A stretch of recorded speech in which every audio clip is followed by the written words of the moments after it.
Assalamualaikum warahmatullahi wabarakatuh. Perkenalkan, nama saya Safrianti dari Prodi Kewirausahaan. Pada kesempatan kali ini saya akan membahas tentang social entrepreneurship. Adapun materi yang akan saya bahas yaitu pengertian social entrepreneurship, bagian-bagian social entrepreneurship, tujuan dan manfaat social entrepreneurship, hubungan organisasi sosial dengan organisasi komersial, tahapan social entrepreneurship, dan tantangan social entrepreneurship. Baik, yang pertama pengertian social entrepreneurship. Social entrepreneurship atau biasa disebut juga dengan social innovation merupakan seorang atau sekelompok entrepreneur yang menjalankan usaha atau bisnisnya demi kepentingan sosial atau masyarakat. Seorang entrepreneur biasa menjalankan bisnisnya dengan tujuan memperoleh revenue dan profit semata. Selanjutnya yaitu bagian-bagian social entrepreneurship. Yang pertama, social society. Elemen ini merupakan elemen yang tidak banyak ditemukan pada kewirausahaan pada umumnya. Elemen ini berusaha untuk selalu menciptakan adanya pemanfaatan sosial yang dapat dirasakan oleh masyarakat secara langsung. Yang kedua, civil society. Elemen ini merupakan elemen pendukung yang sangat penting di mana dalam kegiatan social entrepreneurship perlu adanya inisiatif dan inovasi yang dihasilkan dari adanya gagasan-gagasan masyarakat terhadap permasalahan sosial. Peran serta masyarakat dengan mengoptimalkan sumber daya sosial yang ada dapat menjadi alasan pentingnya elemen ini dalam kegiatan social entrepreneurship. Yang ketiga, innovation. Kegiatan kewirausahaan melakukan pemecahan masalah dengan menggunakan adanya inovasi gagasan yang dihasilkan melalui gabungan antara aspek budaya, moral, dan norma yang ada dalam lingkungan sosial dengan inovasi-inovasi sosial yang tercipta.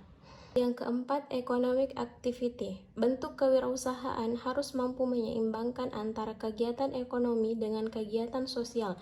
Ini ditujukan untuk membantu keberlangsungan misi sosial ke depannya sehingga menciptakan kondisi sosial yang memiliki aktivitas perekonomian secara mandiri. Adapun tujuan social entrepreneurship yaitu untuk melayani banyak kebutuhan masyarakat. Namun usahawan tradisional memiliki tujuan untuk meraih pasar yang semakin lebih besar sekaligus mendapatkan keuntungan dengan proses bertaraf minimal demi kepentingan masyarakat. Manfaat social entrepreneurship memperkuat pertumbuhan ekonomi, meningkatkan produktivitas, menciptakan teknologi, produk dan jasa baru, serta mengubah dan meremajakan pasar. Selanjutnya, hubungan organisasi sosial dengan organisasi komersial. Organisasi sosial adalah di mana terdapat suatu struktur organisasi dan suatu faktor yang dimiliki bersama-sama oleh anggota-anggota kelompok-kelompok itu, sehingga hubungan antara mereka bertambah erat. Faktor-faktor itu yang terdiri dari kepentingan yang sama, ideologi yang sama, politik yang sama. Hal ini merupakan ikatan yang bersifat pokok untuk jangka waktu tertentu.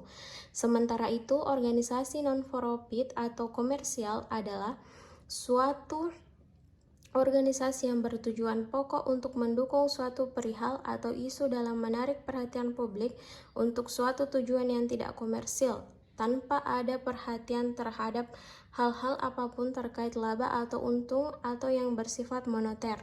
Selanjutnya, tahapan social entrepreneurship. 1. Peluang atau masalah. 2. Membentuk tim. 3. Membangun sistem. 4. Menciptakan aktivitas ekonomi. Dan kelima, mencapai visi. Seperti halnya cara baru dalam berbisnis, kewirausahaan sosial memiliki tantangan tersendiri. Salah satu tantangan terbesar adalah menemukan keseimbangan yang tepat antara menghasilkan uang dan membuat perbedaan. Wirausahawan sosial harus mampu menghasilkan keuntungan sekaligus memberikan dampak positif bagi masyarakat. Ini bisa sulit karena sulit untuk mengetahui bagaimana mengukur dampak bisnis terhadap masyarakat.